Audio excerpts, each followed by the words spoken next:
Hello, everyone. Welcome. My name is Julie Hanna. I'm executive chair of the board at Kiva. I'm a venture partner at Obvious Ventures. And I'm also an advisor to X, formerly known as Google X, Alphabet's moonshot factory. And as you all know, with me here is Astro Teller, the Captain of Moonshots.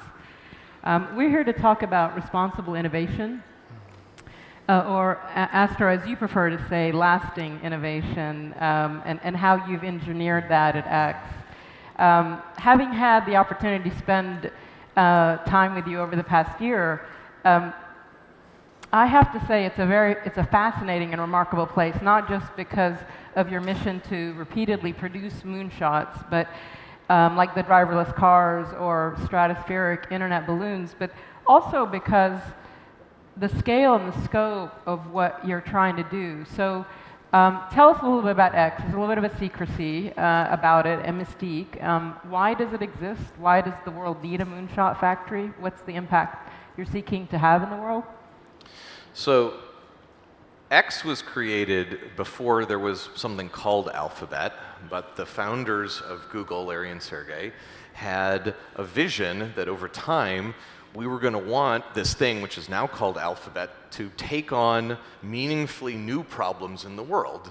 That doesn't mean that Google itself can't take on new problems in the world, but they're probably problems that Google would either never get to or would get to much later.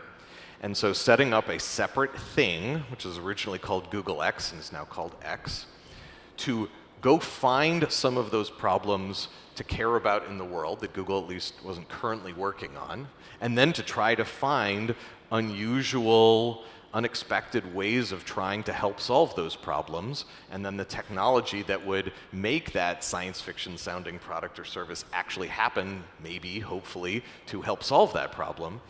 That's what X was set up to do. So X's product is not so much a thing as businesses. So Alphabet gives us money, we spend a lot of time going through this process, and then very occasionally, out the other side of X comes something either like Google Brain that goes back to Google, or something like Verily, the life science businesses for Alphabet, or Waymo, the self-driving car business for Alphabet, Loon, the stratospheric balloon project that you mentioned for Alphabet, those kinds of things. That's our product, the thing that we produce after we go through a very long process of sort of exploring and trying to find these things.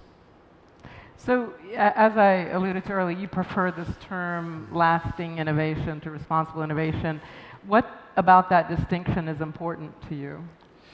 Well, I wouldn't want to. I appreciate the question. I wouldn't want it to sound like we're not interested in being responsible in our innovation.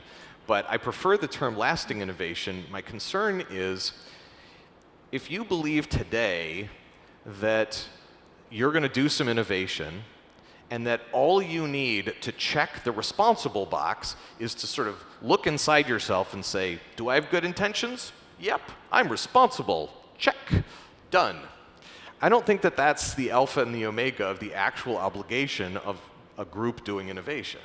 I think the real issue is whether in the long term society is happy with the thing that you put into society. If they are, even if it was a little painful on the way in, you have some obligation to help reduce that pain, but that's probably worth it. And in the long run, no matter how good your intentions were, if it doesn't work out very well, who cares that you felt responsible on the day you were making it? So a lot of people would argue that it's hard enough to build a product that people will use in the here and now, and much less something that's going to be relevant over the long term, and that thinking proactively about the impact of products that we build is a tax on innovation in the wild, as we like to do in Silicon Valley, and on velocity. What do you say to that? Why do you think it's important for us as technologists to think about enduring innovation? When's the right time to think about it? Is it from the onset, after your products have been successful in the market, constantly? Whose job is it? Should companies be hiring ethicists? Is it everybody's job? Both? You're probably going to have to ask a whole bunch of those things over again, because there were about 6 different interesting questions in there. But the first one is, it really depends what your time horizon is. If you're going to declare victory or defeat over 6 months or a year, whatever, go make Furbies, whatever it is. Like, by the time people are actually angry at you, you'll be out of the business. At X, we happen to have picked very long time horizons. So when we talk about speed at X, we're very serious about going quickly, but we're measuring that speed over very long time horizons. So if we very quickly make something that ultimately society is going to reject, like a bad organ transplant, that's not really going fast. That's a lot of motion, but it's not actually a lot of progress. Once you come to terms with the implications of these super long time horizons and commit to the concept of lasting, then what should we do first? What counts as going quickly right now is usually what are the things that we can do that will cause us to learn today and head off at the pass as many long-distance failure modes as we can. And seen through that lens, thinking about the way that society is going to experience our innovations as we sort of birth them into the world is actually critical to 10 or 15-year thinkings on velocity, not in opposition to it. Yeah, you know, you were just asking, like, should we be hiring some ethicists? I have a slightly odd-sounding, maybe, response to that. We have no ethicists on staff, and that's very much on purpose. But that's not because we don't care about the problem. I really don't like the idea, though. You all, you're in charge of making stuff. You guys, I'm going to hire you to cause them to be good human beings. That just doesn't seem like it's going to work out. What if we were to make some stuff and we were to agree ahead of time that it wasn't going to count as us doing a good job unless the things that we made were ultimately really positive for society? Then none of us has ethicist as our title, but we are all practicing a lot of the thinking that goes into doing moral math and not just finance math around the products or services that we're making. Yeah, I heard a little clap over there, and I have to say I echo that. I mean, I think it's a refreshing evolution of the cultural mindset we've had in the Valley, and it stands in stark contrast with the culture of experimentation, where our attitude's been, hey, if you don't get it right, you can always fix it later. After all, it's just bits, and we can just iterate and kind of fail forward fast, as we like to say. But what we're finding, you know, now is that as bits go, so do atoms. That our digital lives shape our physical reality, and as a result, everything's being refactored. The way we communicate and collaborate, the way we make love and war, Tinder, anyone, drones, whether we work, and if the future of work is that work is finished. Perhaps our identities are being refactored too, and it's raising really some fundamental existential questions like who am I, and where do I belong, and who's my tribe, and who has a right to be in that tribe, and so not to mention the fragile state of the planet. So I think, you know, we in some ways are still grasping the far-reaching effect of the products that we've unleashed on the world, and in many cases, iterating after the fact really is essentially means dealing with the damaging effects of the products that we have released. As creators, as an industry, we are really grappling, I think, to how to become more proactive rather than kind of entirely reactive and experimental in our discovery. What I find fascinating when we talk about this is that, you know, this is far from an intellectual exercise for you. In fact, I would say, I dare say it's the longest running thread in your life. Your journey is a fascinating study in intergenerational innovation. You have quite a family legacy, and I don't think it's an understatement to say that it profoundly changed the arc of human history. I can't help but think it figures prominently in the person that you've become. So tell us a little bit about your familial lineage and how it shaped your philosophy and views. There's a lot in that, too. But you're right, it has had a big impact on me. So my father's father was Edward Teller, colloquially referred to as the father of the hydrogen bomb. He helped start Lawrence Livermore Labs up the road here, the Star Wars Defense Initiative. He was a world-class scientist, but he was also communicated from the scientific community for his work on some of the weapons. And so he was held up by some people in society as one of the worst human beings on the planet. He also grew up in World War I and then in World War II, and he saw the horrible things that humans are willing to do to each other. And this country adopted him as an immigrant, and he believed that for all of this country's flaws, it was the best country in the world, and that finding a way to protect democracy and protect freedom and to put strength into the hands of people who could be trusted with it was a humanity-saving exercise. And there are roughly as many people who see him as one of the greatest human beings in history as one of the worst human beings in history. And I'm not so much taking a position on it as I watched him wrestle with these things about what his obligation to the world was. I mean, he didn't want to spend his time on this. He wanted to just be a scientist, and he was incredibly sad for much of his life for having been excommunicated from the scientific community, but he felt like he owed it to the world to help in these ways that he could. My mother's father was the modern founder of microeconomics. He won a Nobel Prize in 1983, and he was manic depressive, and I watched him profoundly influence his field, but not really enjoy it, and set as many fires, I think, as he put out, honestly. I watched these two people go through their lives and have an impact on the world, and thought, it's definitely not going to be easy. Some of the lessons they've learned I can sort of take on and maybe take a path that will hurt a little less or maybe net a little bit more to the positive in the world. I really became a deep believer, partly because of them and because I was the dumb one in the family.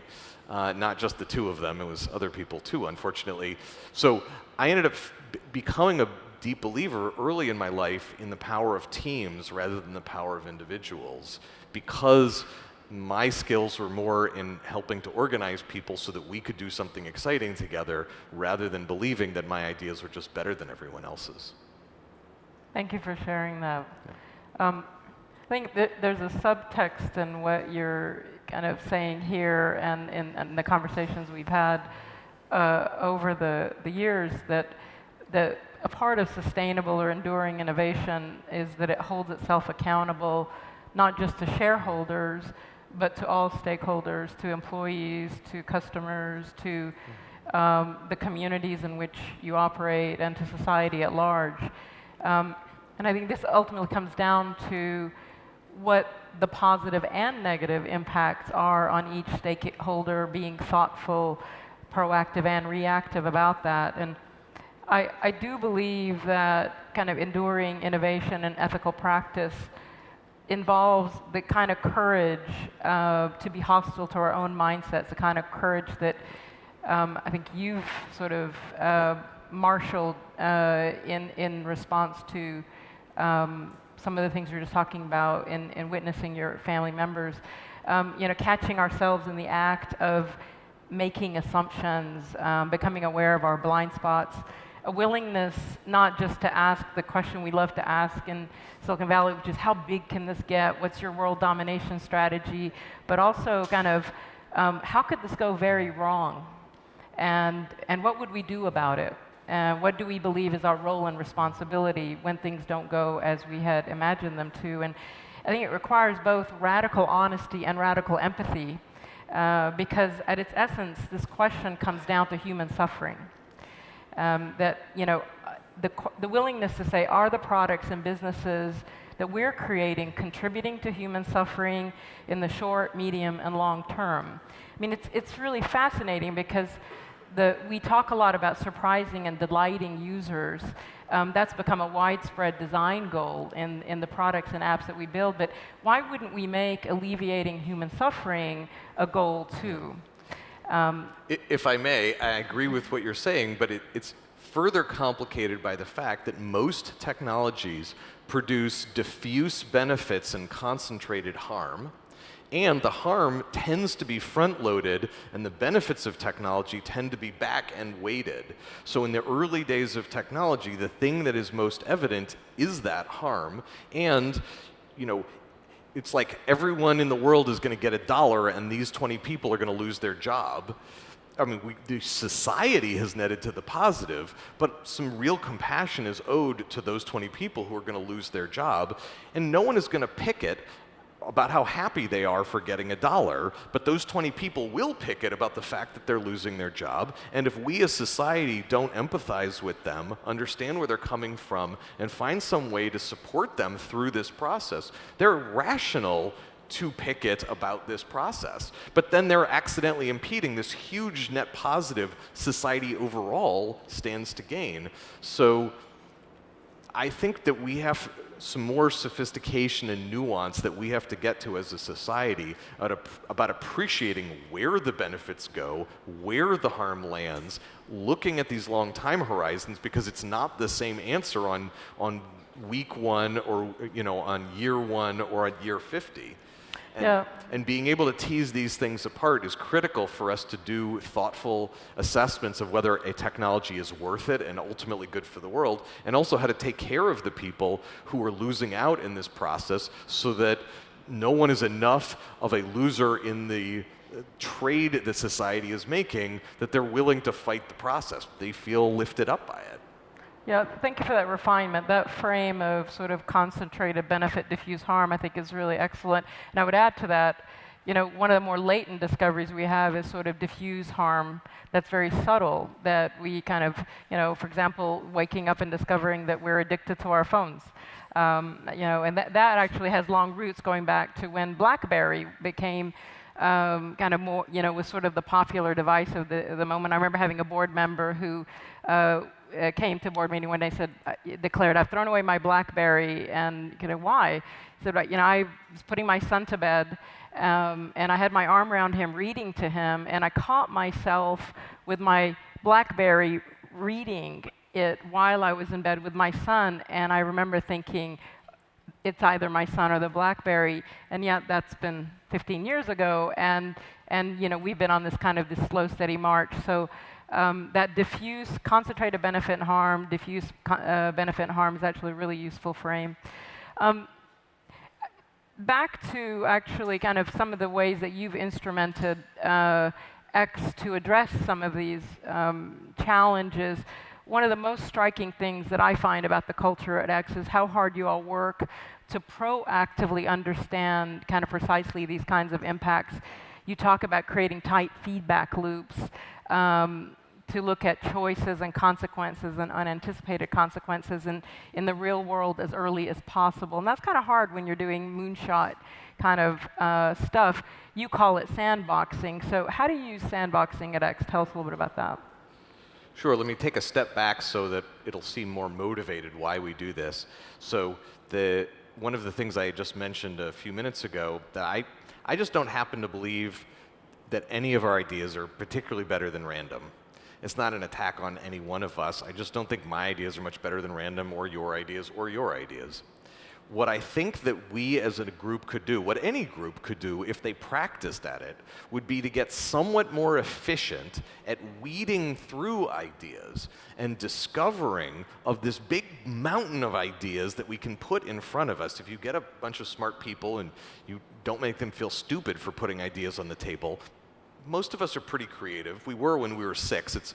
You've just forgotten how, most of us, but we can find it again in ourselves. Let's get this huge pile of creative ideas on the table, and then let's pick them back off the table and say, how fast, how thoughtfully, how cheaply could we discard this for the right reasons? Because almost everything that's on that table is not going to make it. So you have to start by saying, why don't people do that weeding process really efficiently? And there are a set of reasons why they don't. We can get back to why they don't, but if you just buy into the idea that the real process of innovation isn't even really filling up the table with ideas, that's actually relatively easy to do. It's the efficiency with which you're discarding the ideas. Then You want to try stuff, because that's how you learn. But especially if you're serious about lasting innovation, you don't just want to throw it out in the world and let the world essentially pay the consequences for the fact that you didn't think first. That doesn't work very well.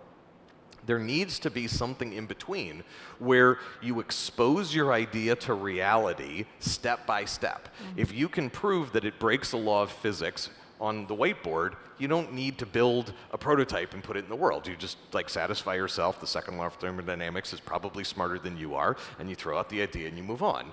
If it doesn't sort of die on one of those straightforward kind of white paper fronts, then maybe you do build a prototype.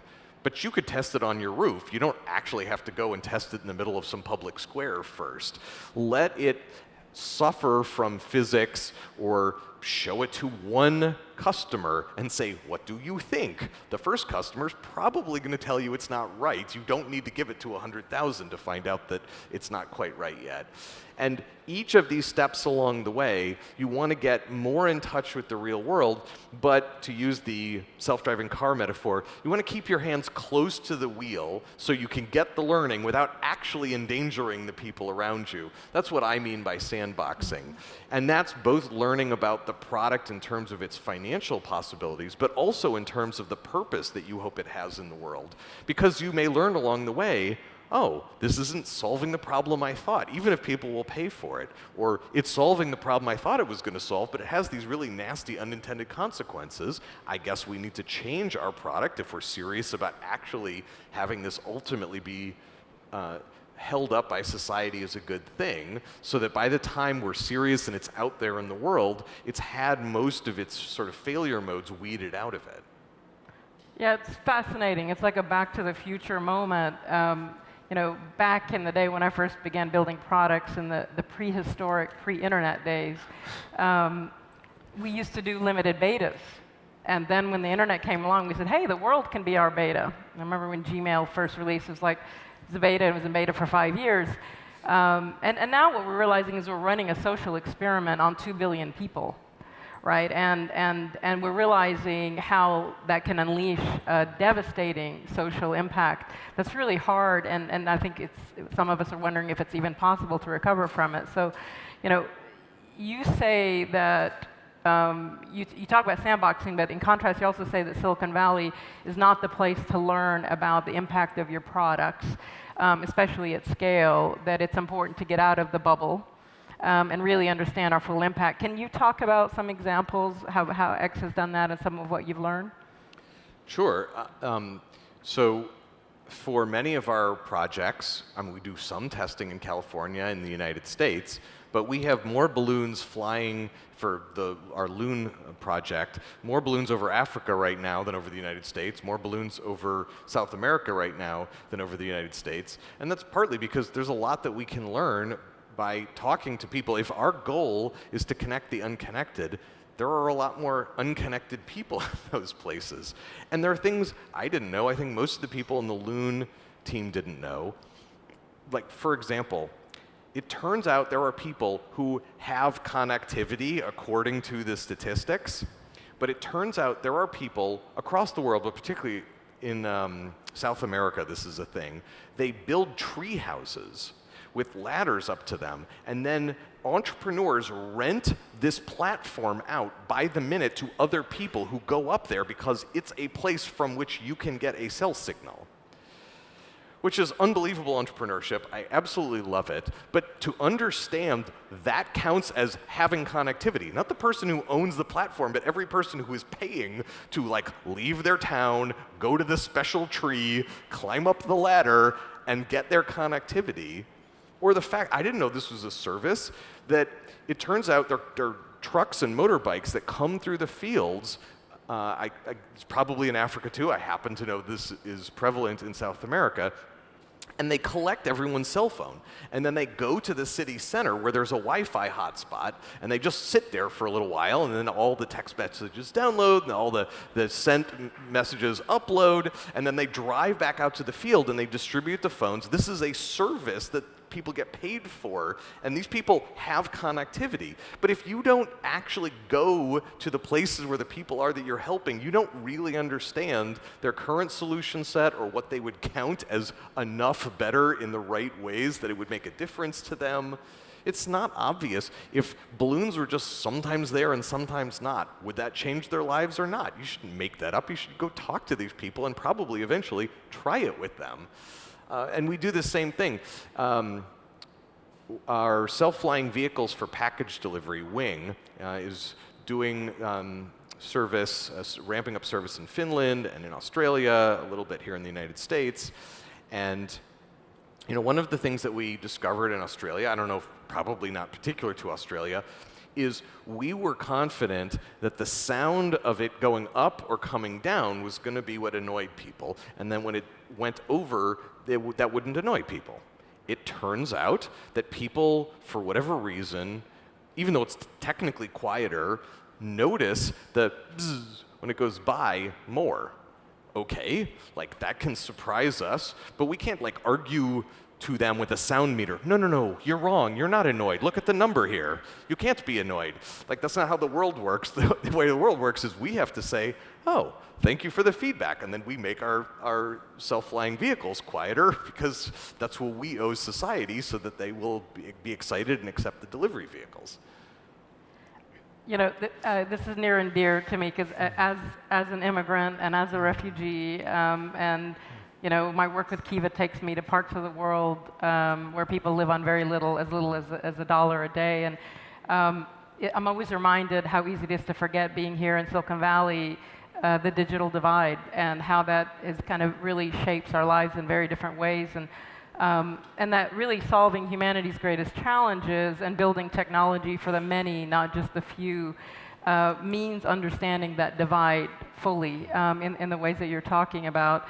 And at the same time, being here in the Valley, here at Google I/O, a place where the sky is literally the limit, it's an incredibly hopeful feeling. We can actually say and do things here that have an impact around the world. The kinds of, those of us who've made our way into this literal room, we can say and do things that will impact the lives of millions and even billions, either directly or indirectly. Really, it's just a reminder of that adage, kind of as Silicon Valley goes, so does the world. And with that, I guess I find great meaning and purpose in that, not just the burden of responsibility. To have that kind of leverage, there's a great pride of identity in that, and I think that if we all embrace that more fully, it's really exciting to think of what can be unleashed. To be in that kind of position, there's a great privilege that is afforded to a very few people. And it's all the more reason why having diversity of thought and experience is just so essential in the process of innovation. And one of the things I've drawn great inspiration from is the explicit commitment that X has to diversity and inclusion. You have a fascinating range of disciplines and backgrounds and ethnicities and genders and experiences at the table, and more than any tech culture I've actually ever encountered. And it's clearly a values-driven choice, but also you view it as central to X's ability to be successful. Why do you see diversity and inclusion so crucial to Moonshot's success? I'll give you two answers, but before I give you the two answers, let me just flag that working towards diversity and inclusion is just the right thing to do. And even if that doesn't tend to change the world, and it makes me sort of sad that it doesn't, I just want to flag that it's the right thing to do and that secretly makes me feel really good. But thank you. But let's put that on the side for a second. The second reason is, let's say you're a creativity factory as much as you are an engineering factory, which is what we are. So we want a perspective shift. We literally want to see things differently from how other people see them. If we fill up the building with any particular ethnicity, but let's say for argument's sake, white men, we are going to have fewer perspectives. We're just going to see things less differently than if we have people who are different ages, who come from different countries, who have different ethnic backgrounds, who, people who've been in the military have an experience that people who haven't been in the military don't have. We want every kind of that sort of cognitive diversity that we can get. I just see this as an arbitrage. If the world is biased and bigoted, and we're somewhat less bigoted and bigoted than the rest of the world, then we're just going to lap them because we're getting the benefit that they just aren't realizing is there. So that's one of the sort of practical reasons, leaving the actual social justice thing on the side for a second. Separately, in terms of lasting innovation, I was making this joke that you guys are going to work on the product and then you're going to get them to be good people. Part of the process of doing moral math on whether what you're doing is right is you need to get more voices in the room. So either we're going to have a bunch of limited perspectives in our building, and then we'll build stuff, and then we're going to have to, very after the fact, very laboriously go get those other voices to tell us what we were missing. Or, crazy idea, since it turns out it's good business anyway, if we had those diverse voices in our building from the beginning, we don't need to outsource groups to tell us what we're missing nearly as much because they're literally part of the process of making these things. And so we catch a lot of the sort of oddities of how we think about things and the points that we're missing, the way the real world works, much faster and much more naturally than if we had to outsource, the discovery of our blind spots after the fact.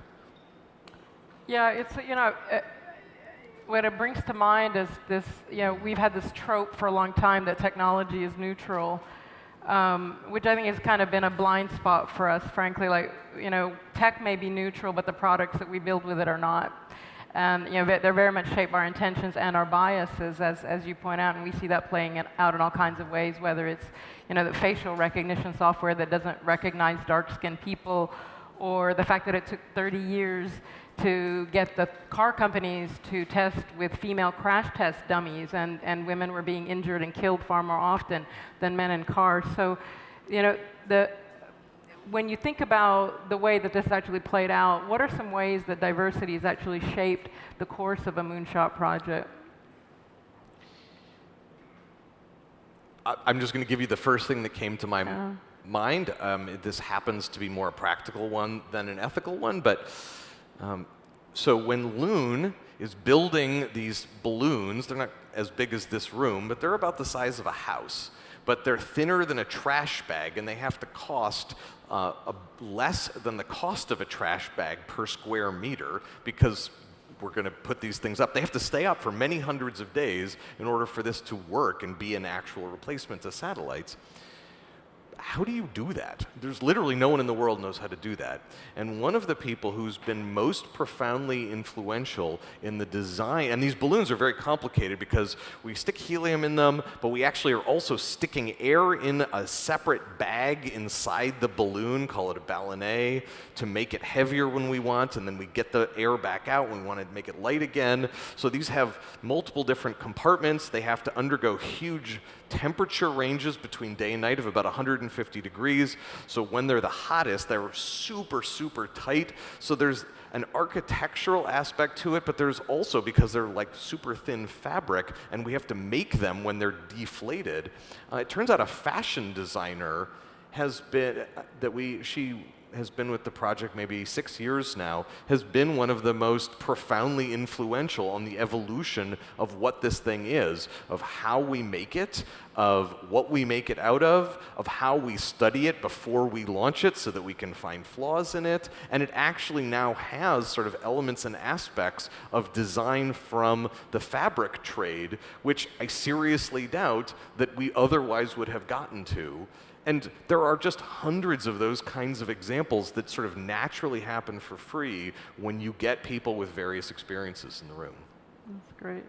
So the team at X sometimes calls you a cultural engineer. And to my eye, you do these really interesting things that I call them teaching principles to sort of hack the organizational mindset. A lot of it's around getting them to hold these tensions of what are seeming opposites, like being passionately dispassionate, responsibly irresponsible, and perhaps most of all, audacity with humility. Talk a little bit about these principles and how you see them as being critical to the process of innovation. I think that it's sort of a natural state for most human beings. We want simplicity and we want clarity. And so we pick on any particular spectrum one of the poles. Because if we pick a pole, you can't get any farther, it's easy to describe, and it tends to be the case that is not the optimal point on that spectrum. So the last one that you just described, for example, I deeply believe that for ethical reasons and also for practical reasons, we should have huge amounts of audacity at X and huge amounts of humility. If you only have humility, we'd probably never try anything, so we'd never accomplish anything. If you only have audacity, you're going to make a large mess and you're not going to care. If you have a lot of audacity and a lot of humility, though, while that seems like it's a tension to hold, hopefully if we do it right, it's going to feel like this. I believe we can try anything. Let's try this, despite how crazy it sounds. Then as soon as we try it, let's have the humility, because almost all of the time the answer is that didn't work very well. We have to be able super easily to say, that didn't work very well. What did we learn? What could we do better next time? And it's a positive feedback cycle that allows us both to try things and learn from our mistakes, rather than trying to pick one of those poles. You mentioned responsibly irresponsible, which I think is another good example. If you I have the bumper sticker on my laptop, and a number of other people do at X. It says, save the Oompa Loompas. And this is my way of reminding people about being responsibly irresponsible. And what I mean by that is, if you let the Oompa Loompas just do whatever they wanted, they'd just go crazy. They'd rip the place apart. There would be no chocolate factory. Creativity, unharnessed and undirected, is not very useful. On the other hand, extreme amounts of rigor and responsibility is the death of real creativity. You need to find this place in the middle where you encourage people to be unnatural, to be weird, to try things, to be silly, and to be wrong most of the time, but to create some shaping and guardrails of responsibility that tends to cause that creativity to head in positive directions. That's another one of those tensions that if you were to pick either extreme, you would get a pale shadow of the benefit that you can get if you hang out in that uncomfortable tension point in the middle. Yeah, one of the tensions I think we as an industry are reckoning with is sort of the tension between speed and ethics. That the era of move fast and break things has come to like a screeching halt or an abrupt end. And you hear talk of minimum viable product now being sort of moving to minimum virtuous products. This notion of harmonizing seeming opposites, I think in many ways, helps kind of us break down the dualistic extremes that are much easier to gravitate towards, but ultimately yield much greater impact. One of the things that, speaking of dualistic mindsets, one of the things we've had a long-running conversation about is purpose and profit. They tend to be sort of pitted against each other. And we share the view that technology and business are the most powerful tools for solving humanity's biggest challenges. And as sometimes you say, the world is on fire and tech can put out some of those fires. I would also add that despite our good intentions that we're making the world a better place, we as technologists have started some of the most profound fires right now. So it's a good reminder that intentions are sufficient but are necessary but not sufficient. And a time when people feel that our pursuit of profit has come at a great cost to humanity, much less what we see with climate change, it's a conversation we need to have more than ever. How do you think about the relationship between purpose, profit, and lasting innovation? I don't buy the story that they're in fundamental conflict with each other.